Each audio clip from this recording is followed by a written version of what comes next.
আমি যতদিন মনে করব ততদিন ভাঙড়ের দায়িত্বে থাকব। ভাঙড়ের মাটি থেকে দলের জঞ্জাল সরাতে হবে, পাশাপাশি আইএসএফকে ভাঙড় থেকে উৎখাত করতে হবে বললেন বিধায়ক শওকত মোল্লা। আমি যতদিন মনে করব ভাঙড়ের মাটিতে ততদিন আমি দায়িত্ব থাকবো। আমার নেতার নাম হচ্ছে বন্দ্যোপাধ্যায়, নেত্রীর নাম হচ্ছে মমতা বন্দ্যোপাধ্যায়। কোন দাল, কোন যশস্কর, কোন অসভ্য বর্বর কে কি বললো না বললো আমাদের কিছু যায় আসে না।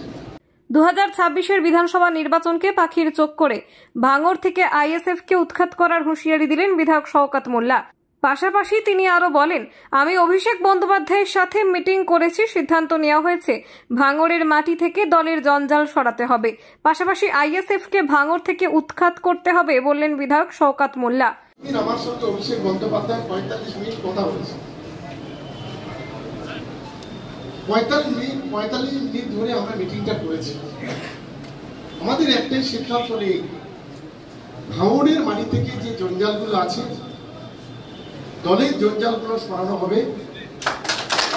ভাঙড়ের মাটি থেকে আজকে সংখ্যালঘু মুসলমান সম্প্রদায়কে ধ্বংস করার যে চক্রান্ত, যে ষড়যন্ত্র আইএসএফ করছে, যেভাবে বিজেপির কাছ থেকে কোটি কোটি টাকা নিয়ে আজকে সেই মাছের খাবার ছড়িয়ে দেওয়ার মতো যেমন 2-4টে ভাঙড়ে 2-1জনকে ছড়িয়ে দিচ্ছে, বাদ বাকি টাকাগুলো কোটি কোটি টাকা আত্মসাৎ করছে, সেই সর্বনাশা আইএসএফ কে ভাঙড়ের মাটি থেকে আমাদের উৎখাত করার দায়িত্ব নিতে হবে।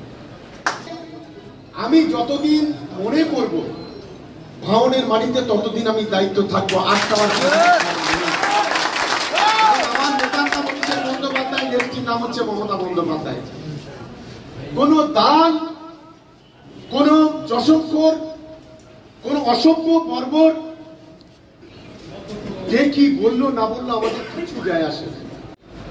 দুটো একটা বাঁদর আছে আমাদের ভাঙড় একে, যারা বাঁদরামি করছে, নোংরামি করছে, দেখা যায়। এখন কেউ কেউ বলছে পাগলা কুকুর। এখন পাগলা কুকুর টাইট দিতে গেলে কি কি করতে হয় সেটা আমার থেকে আপনাদের অনেকটা ভালো নিশ্চিতভাবে। অন্যদিকে তৃণমূল নেতা আরাবুল ও কাইজার ঘনিষ্ঠ অনুগামীদের হাত পা কুঁচে দেওয়ার হুঁশিয়ারি দিলেন শওকত মোল্লা ঘনিষ্ঠ তৃণমূল নেতা বাহারুল ইসলাম সহ প্রদীপ মণ্ডলরা।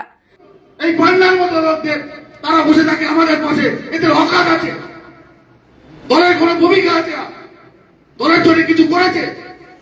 এই আলতু মাঠের মতো লোকেরা আজ ফেসবুকে লিখছেন, আমরা দেখছি।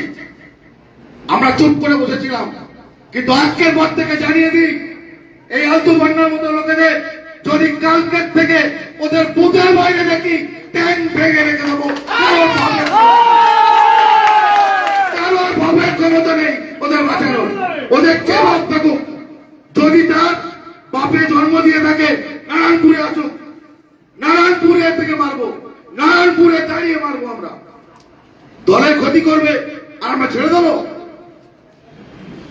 বুধবার দক্ষিণ 24 পরগনা জেলার ভাঙড় বিজয়গঞ্জ বাজারে তৃণমূল কংগ্রেসের দলীয় কার্যালয়ে তৃণমূল নেতা ও কর্মীদের নিয়ে একটি সভা করেন ক্যানিং পূর্বের বিধায়ক তথা ভাঙড় বিধানসভার অবজারভার শওকত মোল্লা। আর সেই সভা থেকে নিজের দলের নেতাদের হুঁশিয়ারি দেওয়ার পাশাপাশি বিরোধী দল তথা আইএসএফ কে হুঁশিয়ারি দেয় বিধায়ক শওকত মোল্লা সহ তৃণমূল নেতৃত্বরা। কত টাকার বিনিময়ে কোম্পানির হাতে সে তুলেছে গরিবের হক, সেইটার হিসাব আমরা শুরু করব। সে এবং ভাঙড়ে আর দুটো প্রমোটার আছে, প্রমোটার যারা সাউথ সিটির জমি প্রমোটিং করেছিল, গরিবের জমি জোর করে পাঁচিল দিয়েছিল, সেই আলতু এবং পান্না ওদের অত্যাচারে আর পারি না।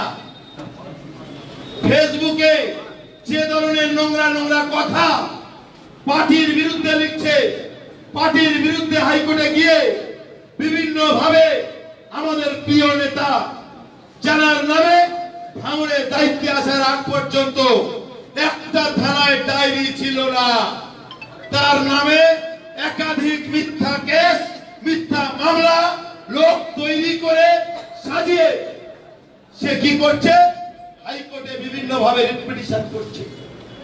সেই কাইজার, সেই আলতু, সেই পান্না, আর এদিকে তো বাপটা আছে, এরা মিলে আজকে চক্রান্তটা করছে। আজকে কোন আইএসএফ এর লোকেরা এই চক্রান্ত করছে না, করছে এই কটা রিজেক্টেড। আজকে ইতিহাস খুললে দেখা যাবে তোমার কি ছিল আজকে, এখন তোমার কি সম্পত্তি। আমরা শুধু ছেড়ে রেখেছিলাম। নারায়ণপুরে বাড়ি, বৈরামপুরে আলতু ও কখন বাড়ি থাকে কেউ জানে না।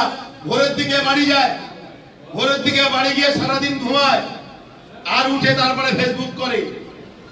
দুপুরে 2-2:30টার পরে ওঠে আর ফেসবুকে টার্গেট করে আমাদেরকে হুমকি দিচ্ছে। তো তার বিরুদ্ধে আইনত যা ব্যবস্থা হওয়ার হবে। একটা কথা, আমরা যদি ওপারে দেখি শত শত তৃণমূল কংগ্রেস কর্মীরা ওরে ঘিরে ধরে ওরে যদি হাত পা কুচে দেওয়া হবে সেই দিন।